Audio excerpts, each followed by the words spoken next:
what if Earth's greatest discovery wasn't even made on Earth? And if the pyramids aren't just tombs but ancient keys to a forgotten world? Long before us beings walked this planet, and somewhere, hidden for ages, is a doorway to their world. A long time ago, before humans even figured out how to properly make a fire, a massive spaceship appeared over a tiny desert village in North Africa. While everyone panicked and scattered like ants, one kid just stood there staring at the sky in awe. The ship lit up like a storm, and the next thing you know, the kid was swallowed whole by it in a flash of blinding light. Fast forward to 1928, Egypt.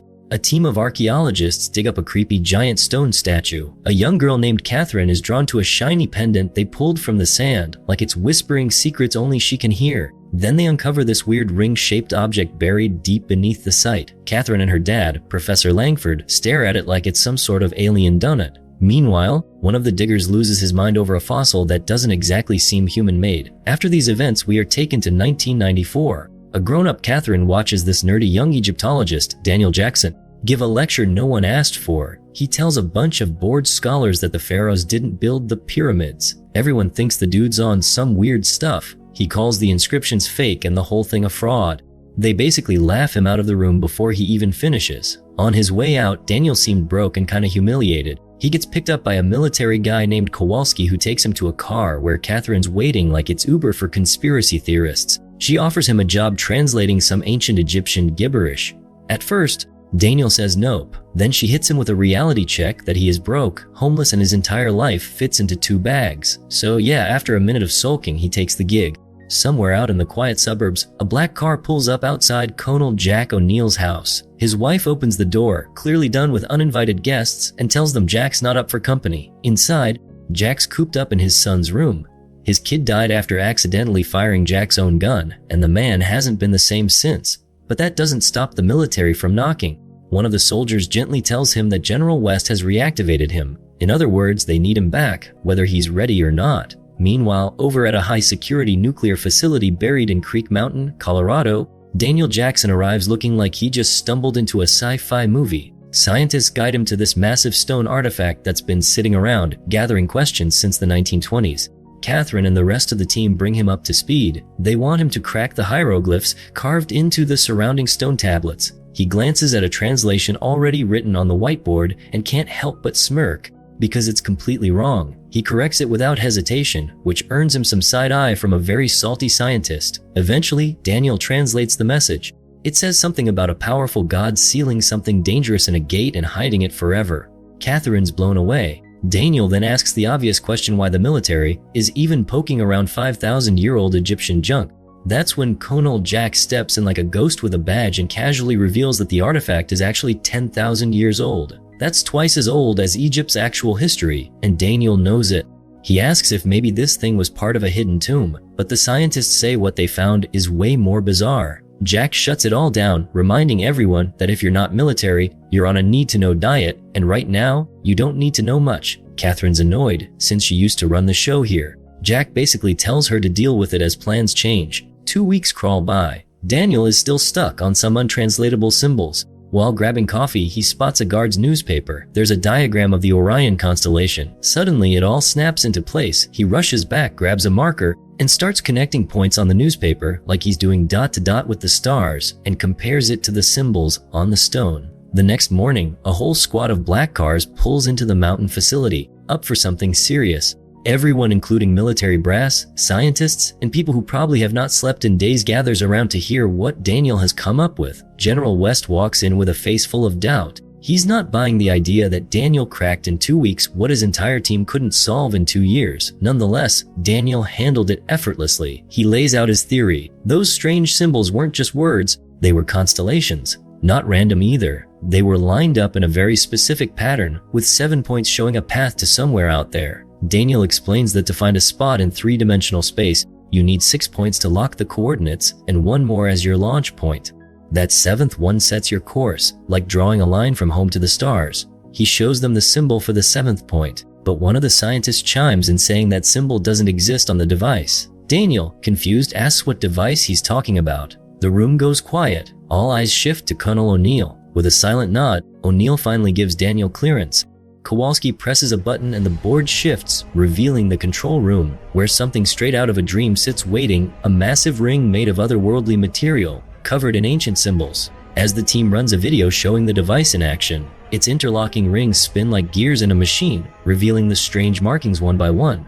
Daniel suddenly tells them to freeze the footage. He grabs a marker and starts drawing over the screen, pulling symbols from the old stone tablets. He sketches two human-like figures kneeling next to a pyramid with a sun glowing above. It's the seventh symbol, the one nobody could figure out. It all makes sense now. This symbol isn't just a mark, it's home. The pyramid with the circle means Earth. The scientists, now full of excitement, waste no time. They start plugging all 7 symbols into the computer, eyes glued to the screen. Then boom, sirens start blaring. Lights flash like the place just broke reality. Everyone panics. Staff rushes out of the gate room as the building starts to shake, but the control team stays locked in, pushing through. The final symbol is entered. The gate flares to life.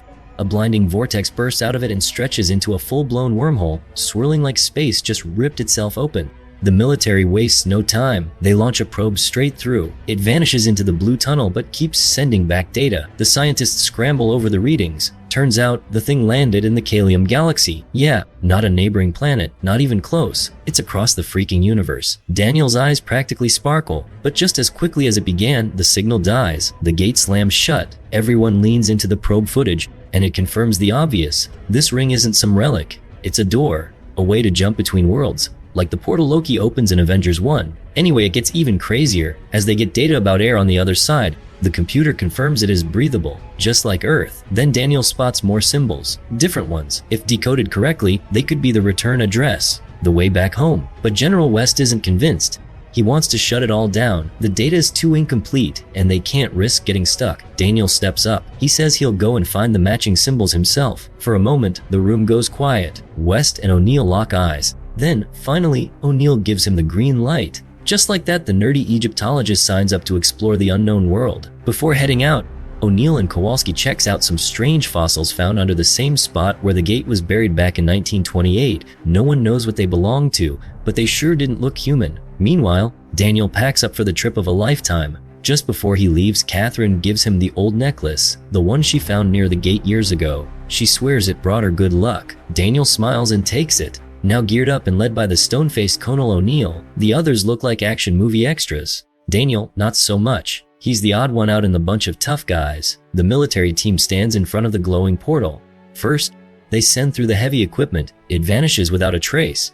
Then, one by one, the team steps in. O'Neill walks straight through like it's just another Tuesday, followed by his comrades. Daniel, wide-eyed and curious, slowly reaches out and touches the portal. He closes his eyes and lets it pull him in. Within seconds, they're no longer on Earth. The team wakes up in a dark, cold room. They light flares looking around. Another gate stands in the center. They walk through long, ancient corridors and finally step outside, only to find a massive desert, a pyramid just like the one back home, and 3 moons hanging in the sky like they were stolen from a sci-fi painting. The military sets up gear and starts scanning the place. O'Neill tells Daniel to figure out the symbols on this gate so they can bounce back home in an hour. But Daniel's got bad news. The symbols are only part of it. Without the correct sequence, like the one they had on Earth, this thing won't work. And there's nothing like that here like Daniel expected. Kowalski loses it. He accuses Daniel of hiding this little detail. He's furious. Daniel, cornered, tries to explain, but no one wants to hear it. O'Neill cuts in and tells Kowalski to chill and set up camp. Then, for reasons only the military seems to understand, O'Neill strolls back to the pyramid and secretly plants a nuclear bomb. Why the hell did he do that? How exactly is that supposed to help? Anyway, Kowalski comes back to say the camp's ready. Meanwhile, Daniel tries to settle into one of the tents, but it's clear he's not exactly welcome. One of the soldiers grabs his suitcase and chucks it down a sand dune. Furious that they are stuck here, Daniel grabs his stuff and starts heading back but pauses for a quick bite.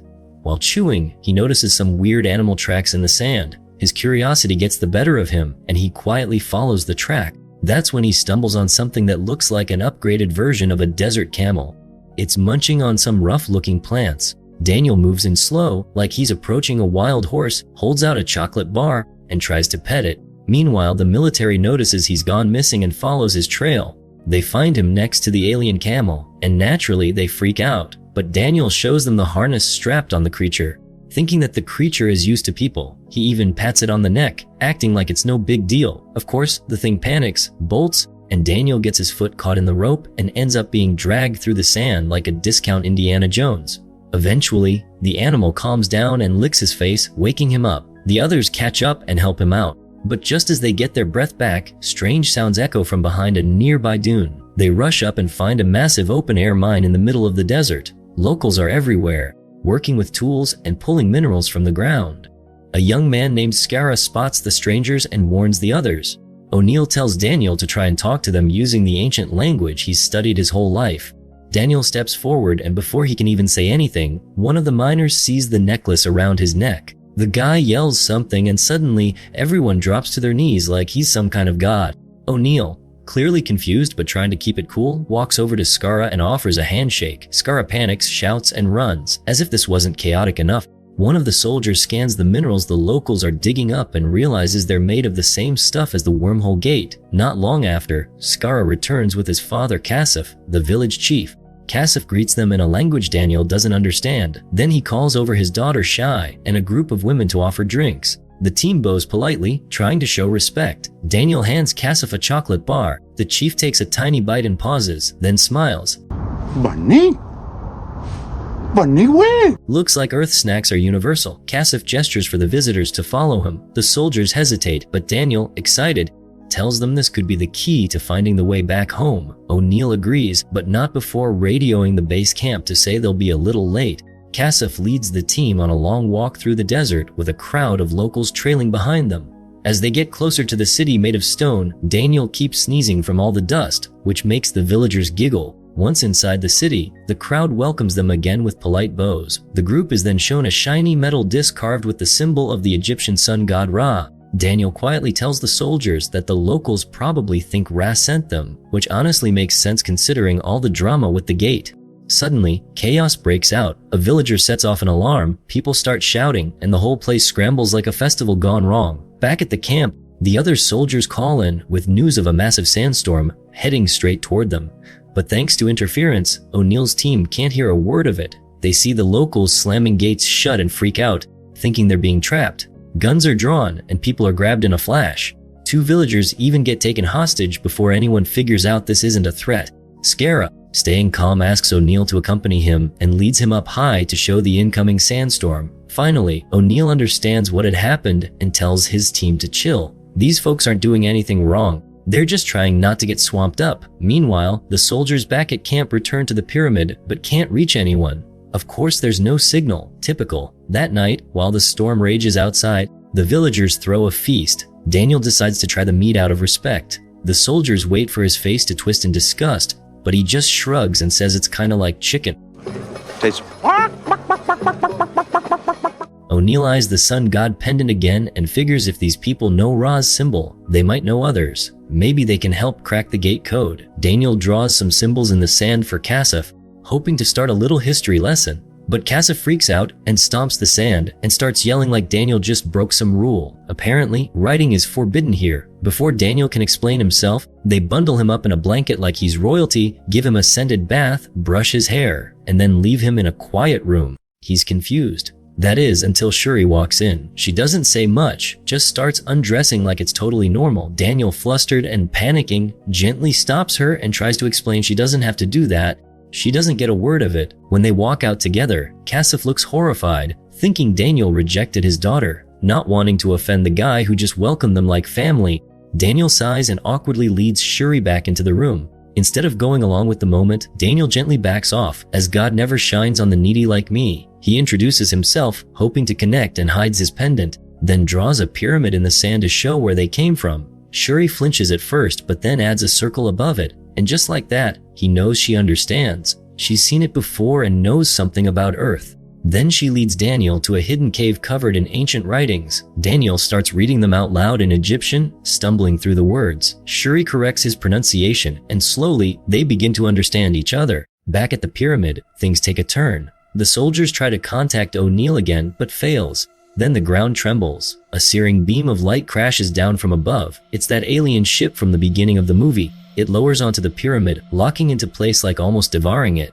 The structure rumbles. The soldiers have no clue what just landed. Confused, they start searching the corridors. Lights flicker on, then the shadows move. and unexpectedly unknown creatures emerge from the darkness and attack them. One soldier catches a glimpse of the enemy, a humanoid with the face of the Egyptian god Anubis. He barely has time to scream before they're all dragged into a glowing chamber toward a sarcophagus that looks like a hibernation pod. A hand slowly rises out. One soldier sees it before getting knocked out. Meanwhile, in the Stone City, Scarra watches O'Neill light a cigarette and is amazed. The Colonel hands him the lighter. Scarra tries smoking, coughs hard, and tosses it like it just bit him. Curious, he grabs for O'Neill's gun, but O'Neill yanks it back. Scarra runs off, startled. O'Neill, now worried, tries to call the soldiers. This time he gets no interference, just silence. The team isn't responding. Scarra returns and shows off the lighter to his friends like he just found treasure. O'Neill realizes Daniel's been gone way too long. He pulls out Daniel's vest and waves it around, trying to explain that he needs to find him. The boys mimic him like it's a comedy sketch. Then, in a last shot of desperation, O'Neill sneezes and starts making chicken noises, just like Daniel did before. Somehow, that ridiculous moment works and Scarra understands him. Scarra grabs Daniel's vest and holds it up to their animal like it's a bloodhound. Surprisingly, the creature sniffs it and bolts out of the stable. The group chases after it across the sands, hoping this dusty dog knockoff knows what it's doing. Eventually, they find Daniel and Shuri tucked away in a cave. O'Neill is stunned. Daniel, the guy who barely understood a word earlier, is suddenly chatting fluently with Shuri. Daniel explains that the real trick wasn't learning the language, it was pronouncing it right. Turns out no one alive had ever said it properly, so he had to figure it out on the go. Then Daniel proceeds to share his findings. Everything he's pieced together about this planet, its people, and Ra. The short version is that Ra wasn't a god at all, despite what everyone believed. He was an alien from a dying species, hunting for eternal life. Around 8000 BC, he found Earth and discovered humans, primitive and super easy to take over. One boy walked into Ra's beam of light and got possessed. Just like that, Ra took over the boy's body like a parasite looking for its host and made himself the ruler. He used the Stargate to drag humans from Earth to this planet, forcing them to mine a rare mineral that helped him live forever. But eventually, humans back on Earth fought back. They buried the gate to stop him. Scared of another rebellion, Ra banned writing here, because nothing causes more trouble than people who start asking questions. Suddenly, Kowalski interrupts. He takes Daniel to something important, a large round stone with symbols carved into it.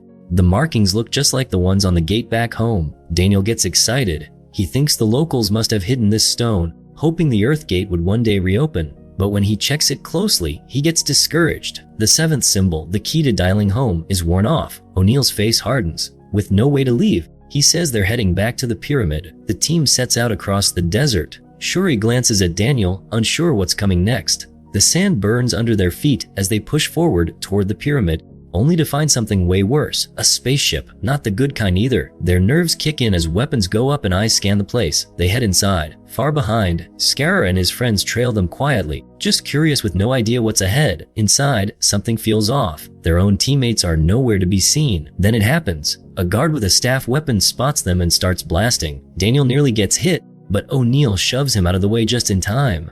They rush down the corridor, heading for the room where O'Neill placed the bomb. When they reach it, O'Neill freezes. The bomb's gone. Before they can process it, a part of the ceiling splits open. Metal rings drop, spinning with light. And just like that, 3 guards appear out of nowhere and teleport O'Neill and Daniel to a massive hall. The ship starts shifting, its panels slide, flooding the room with sunlight like it's trying to show off. The guards march them forward and force them to kneel in front of a giant throne. A door slides open, and in steps Ra, wrapped in luxury, flanked by his elite entourage. He looks like a god and walks like he owns the place. He sinks into the throne and reveals the bomb with a smugness that radiates pure villain energy. He isn't planning on letting them destroy anything. Instead, he's planning on using it. The guards remove their masks. Turns out, they're just regular humans. Nothing divine about them. Ra follows, pulling off his mask and revealing his face too. Just a man, not a god. Suddenly, O'Neill lunges, grabbing a guard's weapon. He manages to shoot one of them, but the others react fast. One fires back. The shot hits Daniel in the stomach. He drops wounded. Tas breaks loose.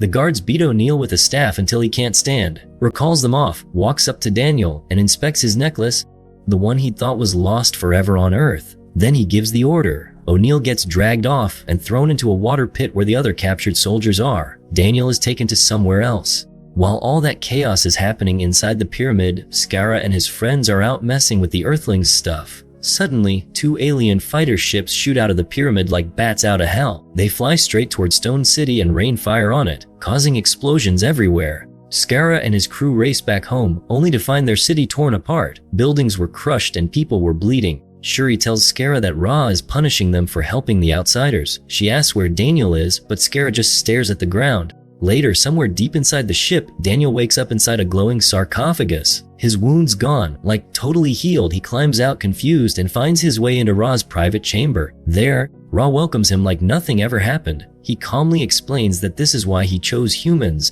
They're easy to patch up, like toys that come with spare parts. Ra says they never should have opened the gate and is somewhat impressed they've harnessed the power of Atom Bomb. Now that he has the bomb, he plans to send it back to Earth, but upgrading it to be way more powerful. He brags about building their civilization, and now he says he's gonna burn it down. Then Ra shows just how ruthless he can be. He tells Daniel to kill his own team to prove loyalty. If not, he'll kill Daniel and everyone who ever saw him. Then he takes Daniel's necklace, claiming there can only be one Ra. Meanwhile, Skara and the boys find Shuri hiding in a cave. They tell her Ra's about to hold a public execution. Shuri says they can't let it happen and shares everything Daniel told her about the truth behind Ra and their stolen history. Soon, the people gather in the city square. The guards hand Daniel a staff and tell him to kill his friends. But in the crowd, Skara reflects sunlight off the lighter, the same one O'Neill gave him, and flashes it toward Daniel. Daniel spots it and sees Skara holding their weapons. Without a word, Daniel turns the staff on the guards and starts shooting. A huge fight breaks out. The guard starts to shoot at the crowd, managing to blend into the crowd. Everyone escapes except for one unlucky soldier. Even with another sandstorm hitting, the team and their rebel allies make it to a hidden cave. O'Neill, still steaming, demands his weapons back and tells Skara and his friends to leave. But Kowalski steps in. He says they've got nowhere to go, and maybe, just maybe, they want to fight too. O'Neill loses it. He asks what the hell they're even fighting for. That's when Daniel asks him to tell everyone the truth. It's time they knew about the bomb. O'Neill sighs. He admits his original orders were to run at the first sign of trouble and blow up the gate. But that plan fell apart fast. And now, if they don't stop Ra, Earth's about to get wiped out. While everyone else is scrambling, Ra's losing his mind. He's furious that the rebels and Earthlings slipped through his fingers. Furious, he straps on some creepy device and straight up fries one of his own guards as a warning for their incompetence. Elsewhere, Daniel's hit with some unexpected news. Turns out the townspeople already think he and Shuri are married. He's surprised, but when he asks Shuri, she just shrugs and tells him she never told anyone that he didn't want her. That honesty makes his heart melt, so he kisses her right there in front of everyone. The next morning, Daniel spots Skara sketching something on a rock. It's a symbol of their victory, 3 moons and a pyramid. Suddenly, Daniel gets excited. That's the 7th symbol they were missing all along. It's not a code. It's the planet itself. He rushes to tell Kowalski. Meanwhile, in the mines, the fake gods are barking orders at the villagers. But this time, O'Neill and his team crash the scene and shoot one of the masked guards. Daniel tears off the guy's helmet and shows everyone the truth. These so-called gods are just dudes playing dress up. Kassif and the townspeople are shocked. It's time for rebellion. With their eyes finally open, the villagers join the fight. The rebels and soldiers sneak back to Ra's ship dressed like obedient slaves. But as soon as they're inside, they unload a storm of fire on the guards. Chaos breaks loose again. Outside, Ra sends his fighters to strike the city, taking his anger out on the townspeople. Inside, Ra orders the bomb be sent back to Earth through the gate. He wants it gone fast and Earth destroyed as soon as possible. O'Neill finally reaches the bomb and arms it. His plan is to stay behind and blow everything sky high once his team escapes. But Daniel and Shuri show up, begging him not to do it. And right in the middle of all that, a guard appears and shoots Shuri. Daniel drops to his knees, devastated. He cradles her in silence. But then a beam of light opens from above. With everything in him, he lifts her and teleports straight to the sarcophagus. He places her inside, and just like that, the ancient machine brings her back to life. She's breathing again. Only 3 minutes left before everything goes boom. O'Neill's locked in a brutal fight with a guard while Daniel pulls Shuri, fully healed, out of the sarcophagus and makes a run for it. But just as they think they're clear, Ra shows up, places his hand on Daniel's head, ready to fry him with his murder glove. Back in the fight, O'Neill gets the upper hand. He rips the stone controller from the guard's hand and slams it into the floor. That triggers the ceiling rings, which drop and slice the guard's head clean off. Not exactly a clean win, but hey, it works. The open portal distracts Ra long enough for Daniel to snatch the necklace from his neck. He grabs Shuri, and the two of them teleport back to the gate room. Clock's ticking with less than 2 minutes. O'Neill rushes to stop the bomb, but surprise, it's been tampered with. Ra rigged it so it can't be shut down. Outside, things look bad. The people are losing hope. But just when it feels like all is lost, Kasif storms in with a raging crowd ready to fight back. Ra, realizing the tide's turning and his ship's sitting on top of a lave nuke, decides it's a good time to hit the eject button. He lifts the ship into the sky, planning to escape, but Daniel and O'Neill aren't done. I've got an idea. They use the guard stone to open the portal again and beam the bomb straight into Ra's ship. A second later, boom, the sky lights up and Ra is gone in a flash. Everyone watches the explosion in awe. The city erupts in cheers. After years of silence, freedom finally speaks loud. The soldiers prep to head back, but Daniel stays behind. Shuri is his new home now. He gives O'Neill Catherine's pendant and thanks him for everything. What would you do if you were left on a planet with people dumber than you? Share your thoughts in the comments below. Please leave a like and subscribe to the channel. See you in the next video.